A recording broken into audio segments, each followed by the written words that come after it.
TPCC chief Mahesh Kumar Goud మీడియాతో మాట్లాడుతున్నారు. ఇప్పుడు లైవ్ చూద్దాం. బీసీ సమాజానికి కాంగ్రెస్ పార్టీకి మీరు చెప్పకుండా చెప్పలే, కానీ బీసీ సమాజానికన్నా కనీసం హర్షం ప్రకటించి అభినందన తెలిపే పరిస్థితుల లేకుండా పోయినారు. కాంగ్రెస్ పార్టీ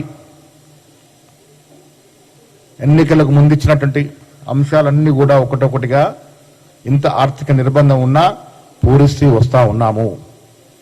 దాంట్లో భాగంగానే కామారెడ్డిలో ఆనాడు 42% రిజర్వేషన్ ఇస్తారని కామారెడ్డి డిక్లరేషన్ నేనే ప్రవేశపెట్టినాను అన్నారు వర్కింగ్ ప్రెసిడెంట్గా. వీళ్ళ అదృష్టం నేను పీసీ అధ్యక్షుడయ్యాను. నా హయాంలో 42% ఇస్తూ ఆర్డినెన్స్ వచ్చేటువంటి స్థాయికి చేరిందంటే ఇది కాంగ్రెస్ కార్యకర్తల యొక్క సంతోషకరమైన వార్త. దీని అందరం పంచుకొని ఐకమత్యంగా ముందుకు పోవాల్సిన తరుణంలో వారి ధోరణి మాత్రం దీనికి అనుకూలంగా లేదు. మీ అందరికీ మీ ద్వారా రాష్ట్ర ప్రజానికానికి నేను విజ్ఞప్తి చేస్తా ఉన్నాను. కాంగ్రెస్ పార్టీ ఇచ్చిన ప్రతి వాగ్దానానికి కట్టుబడి ఉంది కాబట్టే ఇవాళ 42% ఓబీసీలకు చట్టసభలో రిజర్వేషన్ ఇచ్చే దశగా ఆర్డినెన్స్ తీసుకొచ్చి ముందుకు పోతా ఉన్నాం. ఇది బీసీలకు ఒక శుభ సూచకం. దీన్ని వాడుకొని ఉండాల్సిందిగా నేను విజ్ఞప్తి చేస్తా ఉన్నాను.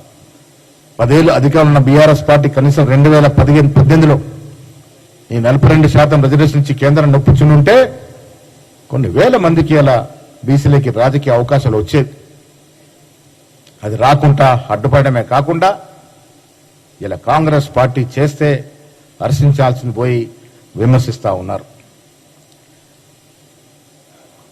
వాళ్ళ నాయకురాలు కవిత గారు అసలు ఆవిడ ఏ పార్టీలో ఉండో అర్థమవుతలేదు నాకైతే. బీఆర్ఎస్ పార్టీలో దయ్యాలు ఉన్నాయన్నారు. మరి ఆ దయ్యాలు బయటకు పోయినాయా? బీఆర్ఎస్ పార్టీ ఇంకా దయ్యాలు ఉన్నాయా?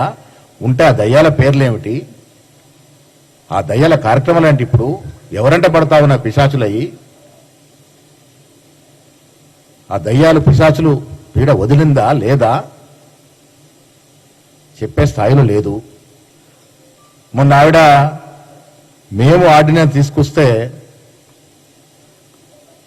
ఆవిడ రంగులు పూసుకొని తీర్మాన డాన్సులు చేస్తా ఉంది. ప్రజలు టీవీ చూసినంత నవ్వుకుంటా ఉన్నారు. రంగులు వేషాలు మార్చుకున్నంత మాత్రాన పిల్లి పులిగా మారుతుంది అనుకుంటే అది అవివేకం అవుతుంది.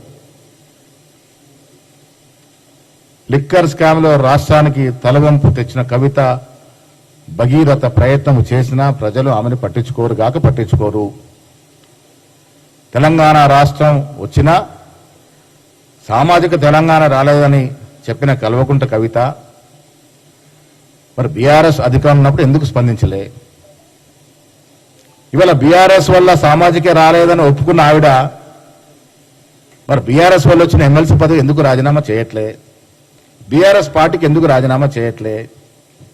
అలా చేస్తుంటే కనీసం కొంత నమ్మేవారేమో. అది చేయకుండా కాంగ్రెస్ పార్టీ చేసిన ఘనకార్యాలని కొంత కలర్ పూసుకొని నా వల్లే వచ్చింది. అరే విచిత్రమైన సంఘటన, నా వల్లే వచ్చింది, మేము చేసే ఉద్యమం. అసలు మేము తెలంగాణ రాష్ట్రంలో అధికారంలోకి వచ్చిన తర్వాత 42% రిజర్వేషన్ రూపకల్పన చేస్తున్నప్పుడు